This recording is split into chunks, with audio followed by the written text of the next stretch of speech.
Salutations viewers, you're watching Bavery. I'm Ben and welcome to my university dorm room.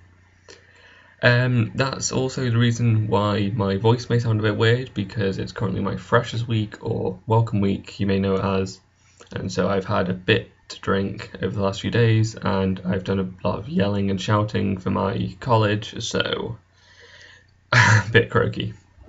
But today I'm going to do a brief guide to psychological ethics. The inspiration for this video comes from the controversy surrounding a video released by YouTuber Sam Pepper. I think it's about 2 weeks ago now. I don't have a link for that because YouTube has taken the video down. As well as a Tumblr post made by Tumblr user something quite simple 123, and I shall leave a link to that in the description.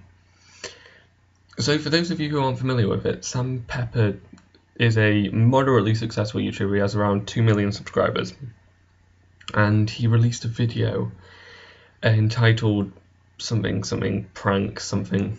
Basically, he went around and he'd find women and he'd start making conversation with them, and then he'd reach over and he'd give their backside a squeeze in order to see what sort of response he could elicit from them. Now, a lot of controversy came out almost immediately after this video was released because people thought it was wildly sexist, it was borderline sexual harassment, and that it was a very, very tasteless video to release. Since then, Sam Pepper came out and said that it was a social experiment that he was conducting, and released a second video in which a female host did the exact same thing but to men. That video has also been taken down for the same violations as the first video. And so this got me thinking that he claimed it was a social experiment, which it clearly wasn't, but that's not the point of this video.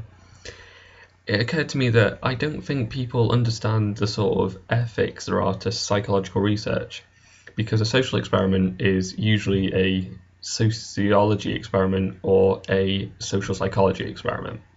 So this is going to just be a quick 101 of psychological ethics. So you may be aware that psychology is a strictly regulated field of research. Extensive ethics guidelines ensure the experiments are run in the best way possible to allow the researchers to work effectively without endangering their participants. So there are 6 main areas of ethics in psychology. We have deception.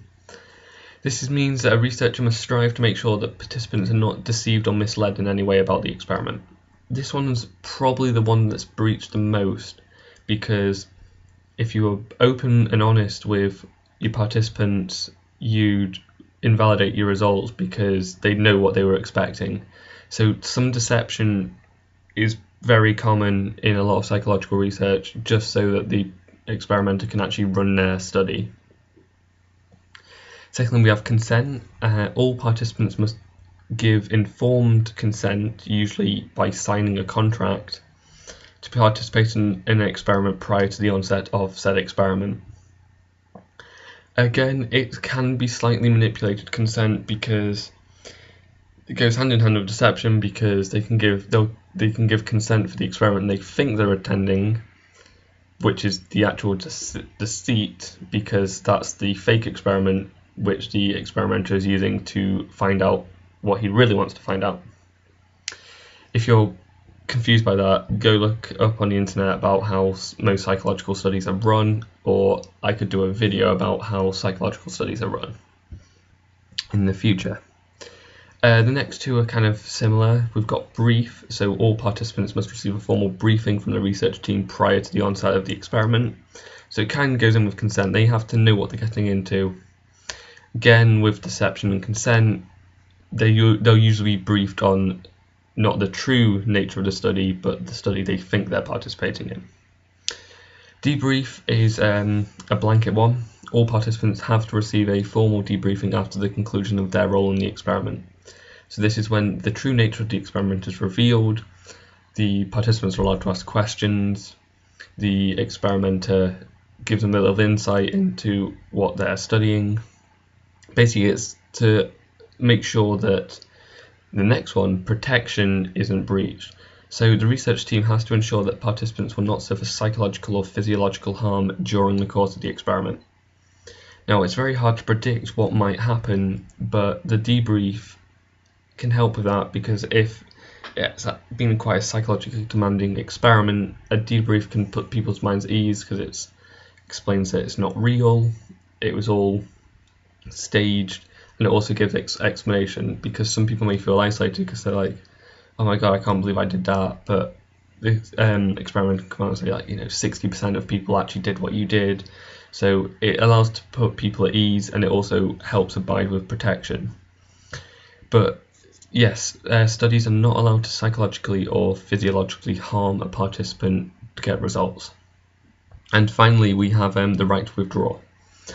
This means that all participants must be given the right and made aware of the right to withdraw from the experiment at any time. So they can just say they don't want to do it anymore, and they can just leave the experiment. Cannot stop them whatsoever.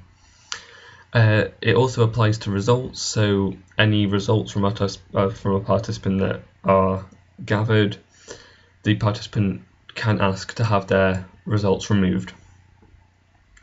So breaching these in a severe way can be very, very bad for the research team. So yes, many boards of psychology, so in America it's the American Psychological Association, in Britain it's the British Psychological Society, they understand that sometimes you have to deceive, sometimes you have to create a fake brief, but breaching people's right to withdraw, harming your participants, can lead to the expulsion of the research team from said psychological institution or association, and the participants are able to sue for civil damages. So yes, that is a 101 on psychological ethics. If you know about the Sam Pepper case, you can see why many people in the psychological community are quite angry that he tried to claim it's a social experiment, because he broke at least 4 of those just to do whatever he wanted. Again, I apologise for my voice. I should be back to full health in the next 2 weeks. I believe Bavery is publishing a collaboration video that she did a while back next week. I know she shall be back next week. I shall see you in 2 weeks' time, and I hope you guys have a good week.